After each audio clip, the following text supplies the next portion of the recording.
Hello all you Tomica limited vintage collectors. As much as I love to hate this brand, I still like them and hate them at the same time.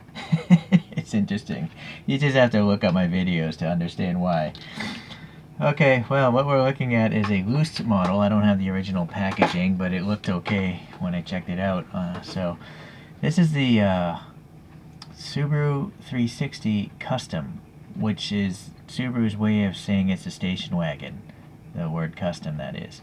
So this is an old model in the real world dating back to 1958, and it was produced up until 1971. It was the very first of the Subaru cars, the Subaru 360. And so this is air-cooled. It has a two-stroke inline two-cylinder of 356 cc's. So we're talking like small motorcycle engine size. Later on, you could get a 420cc engine, somewhere in that ballpark, but neither of them would be a speed demon as far as racing around goes. The things would have a fiberglass roof, so very often the roof panel is a different color. And then in the States, at least, it was exempt from U.S. safety regulations. So even though it could go up to 60 miles per hour, it, would probably kill you if you got into an accident. But it would take 37 seconds to get to that 60 miles per hour, so you had plenty of time to, not go fast.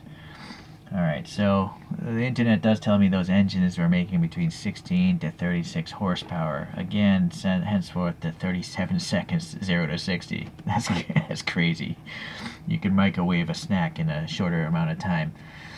Okay, so if you look at the photographs here, this has positive camber, where the top of the tire is sticking out further than the bottom of the tire. Literally, it's like a V when you look at it from the back. Most cars run negative camber, where the lower part of the tire is sticking out further for stability in turns. But I looked up, positive camber, and what it does is it provides greater stability in a straight line. And the purpose of this is for off-roading or agricultural vehicles. It helps the car go straight because uneven ground would cause the tires to shift left and right. So that's why this thing has this positive camber, because if this is 1958, I don't think Japan, I think they still had a lot of rural roads, maybe a lot of dirt roads, or these were used, for farming, well, maybe not farming, but, just going out to the fields and stuff like that, and just rough roads, I guess. This is all theory, of course, but why else would it do that? It's not just these photographs. Look up a Subaru 360, and you'll see even the regular, car versions have this positive camber on the rear wheels, and slightly on the front wheels, it looks like, as well. Alright, well, let's take a look at this model then. We'll get that out of here for now.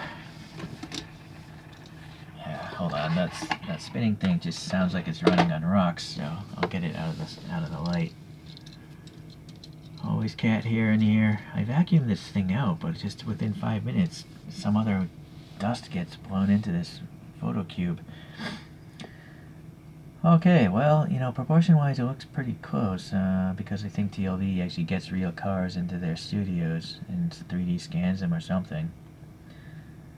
The little eyebrows, though, on this particular one are quite pronounced. I don't think it's as pronounced on this model, but I've seen some 360s with no eyebrows at all, so who knows if the years are correct between the photograph and this casting.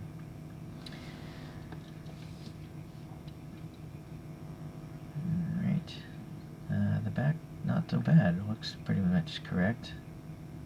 Alright, it's pretty hard to tell being so far away. That's actually half an arm's length away, and this thing is so small.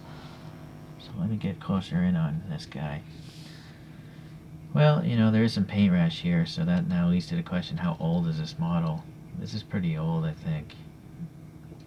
It's 2005, or is that 6? Anyways, it's over a decade old, so 15 years old or something. And it says Lv-26, so this is only the 26th casting from the brand, and they have over 100 or 200 now. There's even paint rash on the bottom. Interesting. It's press fit together, but only in the front, so there must be a tab or something in the back, although I don't know where it would be. And then, it's interesting, these wheels. Oh, okay. They had to grab enough of the axle, so that's why this thing is so large on the wheel. It's actually gripping the axle here. And then they have this weird two-piece wheel system where the rubber is all this black, but then they insert the hubcap to cover up that axle. And so, well, in this car it's not so bad because the real car, I think, just has really basic wheels. These don't really match the photograph wheels, but I'm sure they must have stamped steel wheels with the hubcap on them. Alright, well, it's got some silver paint here, some sort of deflector paint or something. Exposed hinges here on the back, so this had suicide doors. Some silver paint on the windows. And this is nice, it's got no side windows. I don't see that too often from TLV. I don't recall any other ones doing that, but this again is really early in their history. So let's see if we can get a flashlight and see what's going on in the interior. Decent, well, the details, and it's multiple color. There's silver printed on that dashboard, so that's nice. There's a back deck here. It's just plain though, the back deck. But the seats have some ribbing and stuff. Let's try from this side. Yeah, I like it. I like that there's some silver on the dashboard. The door panels even have some ribbing and stuff like that too. Yeah, there you go. So pretty good interior. I'd imagine this car was very inexpensive, so I imagine it only probably even black was probably the only color it came in the interior. Alright, so we have a protruding door handle and there's some silver paint on that. This looks like it's a separate chromed plastic piece. Again, I don't know if some models in certain years had chrome surrounds. The photograph, you know, it's actually a different pattern, so. But again, this car has spanned like 13 years of production, so probably a lot of changes over the years. Boy, what is this thing? I almost feel like that might be a fuel filler. Alright, going to the front, we got some ribbing here in the grill, but no black paint, so that's unfortunate. Some orange markers with the silver ring around it, so that's nice. And then, I guess that's some sort of logo for the Subaru. I don't think it's the 7-star logo. Or is it? Well, it's a star logo, just not the way I remember Subaru. Unfortunately, under this magnification, you can see this thing is quite dirty. I'm gonna have to go over it with like a Q-tip and some polishing compound. So the bumper is a separate plastic piece. If this is a metal base, it must be. Yeah, I'm guessing it's glued in with some pins up there. Little, I'm gonna guess, inlet hatch for air. Maybe air scoops into the interior. There seems to be some silver paint around the windshield and printed silver wiper blades. The clear headlights look good. The side marker again has some orange. I don't know if it has silver on it though, it's so small. And then the fiberglass roof is just the same white color. Would have been nice if that was a different color. There's a little silver paint right here. Not sure why they would do that, but I guess it might be a chrome cover or something on the real car. Yeah. Alright, to the back we have a lot of details going on here, so let's try to get in a little closer again. So it says Subaru Custom, looks good. The red taillights and silver ring are painted on nicely. Same here, must be a reflector or something, or maybe this is the taillight, or maybe it has two, I don't know. Silver on the raised latch here, looks good. And then some, unfortunately the white paint is having a hard time covering up the casting. Would have been nice again if it was painted black. But this is nice, it's pretty rare to have a license plate. So, you know, why is it they stopped doing this on modern TLVs? You know, this is what I want to see. I want to see that this is a Subaru 360. Right? But nowadays you just have a blank white license plate. And now I'm also realizing this is the tab that's holding in the base, because this is a big air gap. So that's what's holding the back of the base on. Separate bumper. Oh, bumper's broken off. Right? So that's too bad. Alright, 250 kilos with the weight rating, so that's printed pretty nicely.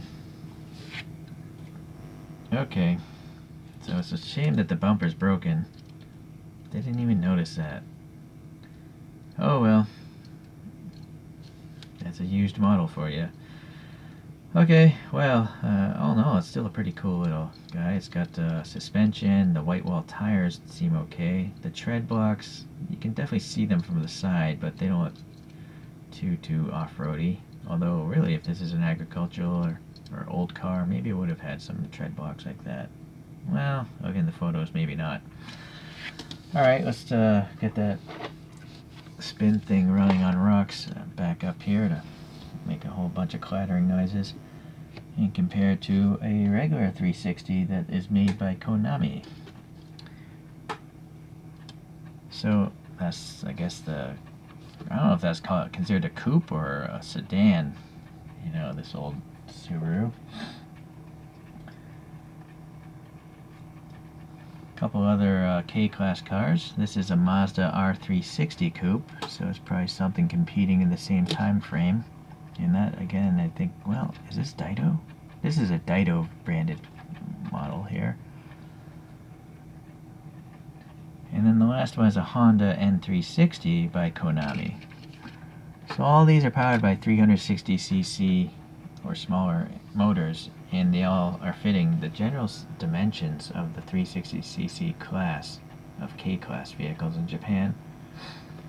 So they're really quite small. By today's standards, they would probably be like the size of a large golf cart. And to give you a comparison to a modern vehicle, I'm going to pull out this Para 64 M3 with some alloy wheels on it.